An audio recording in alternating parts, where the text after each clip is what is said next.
Atlético foi a única SAF que realmente vingou no país. Mas afinal de contas, por que a distância para os outros, inclusive para o rival aqui em Minas Gerais, é e seguirá tão grande? A Arena MRV supera o estádio do Mineirão, mesmo com 7 jogos a menos. Por fim, Galo favorito a tudo?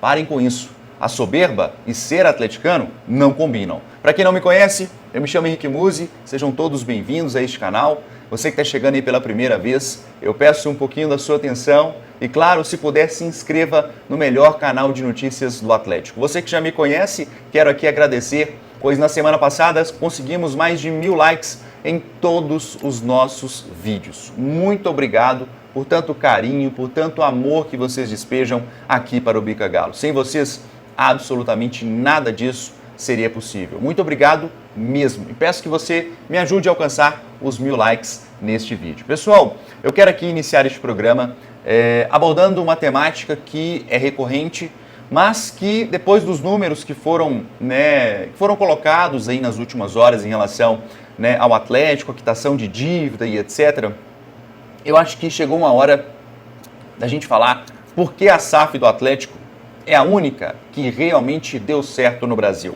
E olha que são várias SAFs no nosso país. Eu posso citar aqui, por exemplo, a SAF do Bahia. Eu posso citar, por exemplo, a SAF do próprio Cruzeiro, do Coritiba, do Vasco. São muitos clubes que seguem aí derrapando e derrapando ano após ano, mesmo com investimentos altos.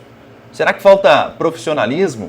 Por que o Atlético deu certo e esses clubes não conseguem parar de patinar? Bom, para a gente começar a falar sobre isso, é importante explicar que a SAF do Atlético, ou pelo menos a metodologia desta SAF, ela foi iniciada no fim de 2020, ali com a presença dos chamados 4Rs à época, com a contratação de Rodrigo Caetano em 2021, que trouxe por sequência alguns jogadores que fizeram parte dessa história belíssima do triplete daquele ano e por aí vai. Bom, essa SAF começa a entender lá em meados de dezembro de 2020 ou início de 2021 que era necessário investir um dinheiro para montar um time competitivo e que os anos subsequentes viriam como uma espécie de manutenção de elenco e também criação de oportunidades para as categorias de base. E foi basicamente isso que está acontecendo.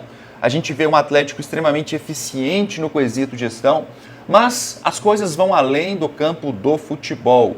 E o Atlético se preocupa muito em pagar as dívidas. Então, aqui eu posso dizer que esses dois objetivos caminham lado a lado. Montar equipes competitivas e, ao mesmo tempo, reduzir ou praticamente extirpar as dívidas do clube dentro de 10 anos. As diferenças em relação aos outros adversários, seja aqui o Cruzeiro, o Botafogo, ou mesmo algumas outras SAFs que estão na prateleira de baixo, a primeira delas é a criação de uma linha filosófica ou de uma linha ideológica. O Atlético, como eu disse, mantém alguns atletas e uma certa filosofia, uma linha de pensamento de um ano para o outro. A segunda característica dessa SAF e que difere das demais, e quando eu digo manter uma linha de raciocínio, se você pega o elenco do Vasco, do Cruzeiro, do Coritiba, entra ano, sai ano, eles saem 5, 7 jogadores. O cara que é titular num dia, no outro dia já está no outro clube. Ou o goleiro que é titular já está no Grêmio e assim por diante. São uma desorganização generalizada, algo que a gente realmente não vê aqui no Atlético. Segundo ponto, e não menos importante, é em relação às tomadas de decisão. Fatores externos costumam a não preocupar tanto a diretoria atleticana, ou seja, pressão de imprensa, pressão de torcida, tendem a ser cada vez menos influentes nas decisões, nas tomadas de decisão da diretoria atleticana. Um outro ponto a se ressaltar é que não há uma figura suprema ou um grupo ali que vai gerir de maneira singular o clube. O Atlético tem gestores, tem participações. Isso é muito bom, porque quando você vai tomar uma decisão, de toda forma tudo é discutido por um colegiado. Então, naturalmente, o clube trabalha nessa esfera e isso ao longo dos anos tende a ser a decisão democrática, tende a ser uma coisa mais bem pensada do que uma decisão única, singular, como acontece em outros clubes. Um elenco valioso e que não foi montado do dia para a noite é uma outra diferença para os outros clubes. ter estádio próprio, o Atlético tem, alguns não tem, uma imagem que já é consolidada no mercado, quando o Galo vai contratar um atleta, opa, peraí, né, esses caras não vão dar cano na gente. Esse jogador que vai para o Atlético, poxa, a projeção dele é melhor que nos outros clubes, porque se ele for bem nesse time que está certinho, que está arrumado, a tendência é que ele seja um trampolim para a Europa, por exemplo, e por aí vai, né? As dívidas do Atlético já começaram a ser reduzidas de maneira significativa. A dívida do Galo, que era de 2,1, já está em 1,3. Então, tudo isso vai influenciando para que o Atlético tenha realmente, né, um ambiente diferente dos outros clubes. Por fim, o Atlético não faz loucuras e tenta manter sempre um equilíbrio nas contas e com orçamentos infinitamente mais baixos consegue fazer equipes competitivas para brigar de igual para igual com o Flamengo, com o Palmeiras, né, com o Corinthians, que tem um orçamento muito maior do que o do Atlético e mesmo assim consegue fazer trapalhada atrás de trapalhada e por aí vai. Bom, nesse caso aqui, tá, eu quero só para finalizar esse assunto, dizer para vocês que o Atlético tende ao longo dos anos, e isso não é uma mera opinião como torcedor, absolutamente, o Atlético tende nos próximos anos a maximizar, a ampliar essa distância para os adversários.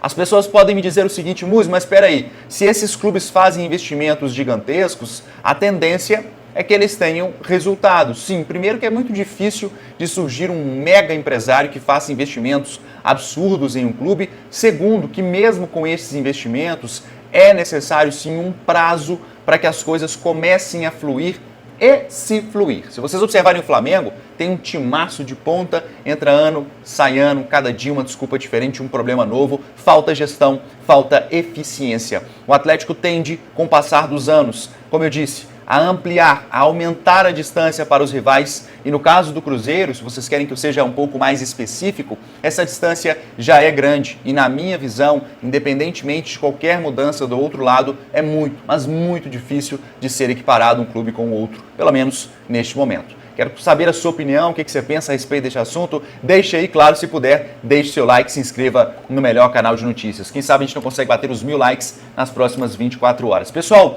a Arena MRV, olha que notícia bacana, hein? A Arena MRV supera o Mineirão mesmo com 7 jogos a menos e um público também menor do que o Mineirão. Meus amigos, isso aqui, senhoras e senhores, é o que eu falei acima, gestão, eficiência, pensamento a longo prazo, mesmo com 7 jogos a menos no comparativo ao ano de 2023. Em 2024, a Arena MRV já lucrou mais do que no antigo estádio. Segundo um levantamento do portal Estado de Minas, no ano passado o Galo teve um lucro em 17 partidas, pagando 15% sobre as rendas brutas do estádio, um lucro de 13,6 milhões de reais. Vou repetir, em 17 jogos, o Atlético lucrou cerca de 13,6 milhões de reais no Mineirão. Neste ano, com 7 partidas a menos, ou seja, o Galo tem 10 jogos na temporada na Arena MRV, somando as receitas diversas, ultrapassa já os 14 milhões de reais de lucro.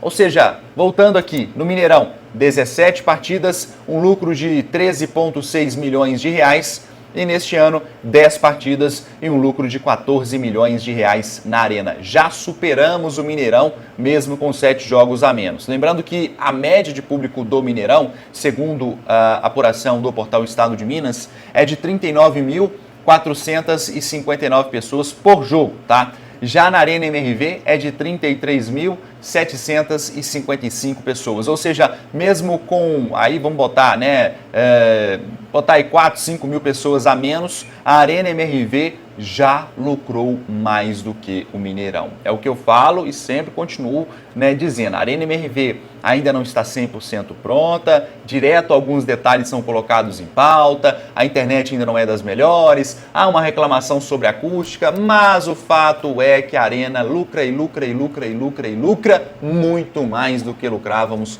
no Mineirão. É gestão, é eficiência, e isso a gente tem que corroborar que sim. Não adianta a gente ficar falando só de futebol e não falar só das coisas boas que acontecem também nos bastidores. Para a gente poder fechar esse assunto aqui hoje, deixa aquele likezão, tá? Eu quero eu quero tocar num assunto aqui que eu acho que talvez para o torcedor atleticano não seja tão gostoso de ouvir isso, ou até seja, né? Acho que os mais antigos vão concordar comigo.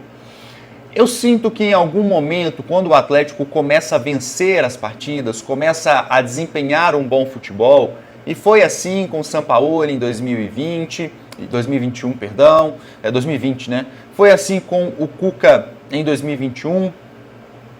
Eu sinto a todo instante que a imprensa, seja ela do estado de Minas Gerais e principalmente fora aqui do estado de Minas Gerais, o clube tende a ser estimulado a entender que é o melhor time do país. Naturalmente, eu acho que as pessoas não fazem isso de má fé, tá? Mas essa alcunha, a gente não pode cair na tentação, de achar que somos os melhores, de que somos os maiores e de que já vencemos tudo, que o Milito é o melhor do mundo, que é o novo Pepe Guardiola. Calma, tá? Eu sempre ouvi muito das pessoas ao longo dos anos que ser atleticano e ter soberba não combinam. E eu acho que essa é a alma do atleticano, é um dia após do outro. Nós somos acostumados a sofrer, infelizmente, né? Então, essa humildade, ela não pode deixar de existir no torcedor. Então, tudo bem, a gente pode comemorar os jogos, tem que comemorar mesmo, mas não vamos cair na tentação, nunca, jamais, de achar que está tudo ganho. Esse é o meu recado aqui ao torcedor atleticano, né? O Atlético é sim um dos favoritos, não tem o melhor elenco, não tem a maior folha salarial do Brasil, nem de longe. O Flamengo gasta por mês 35 milhões de reais de folha, o Atlético gasta 16, o Palmeiras passa de 25.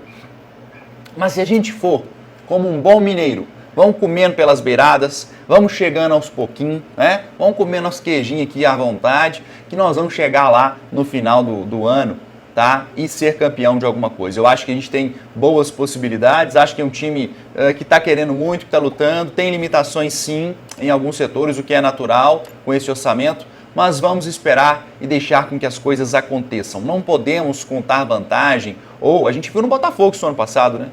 Falamos, o Botafogo era campeão, chegou no final das contas e perdeu o título. Então, paciência, pé no chão, porque isso é ser atleticano, é ter a paciência necessária para que as coisas avancem como devem ser. E claro, sempre tendo em vista que o Galo pode sim disputar de igual para igual com os demais. Enfim, pessoal, espero que vocês tenham gostado deste vídeo, já me estendi demais, tem que sair. Obrigado por tudo, por sua companhia, te espero na próxima, amanhã, né, aqui à 1 da tarde no canal Bica Galo. Vou nessa, deixe o seu like e se inscreva no melhor canal de notícias do Galo. 1000 likes de meta, vou nessa, fui!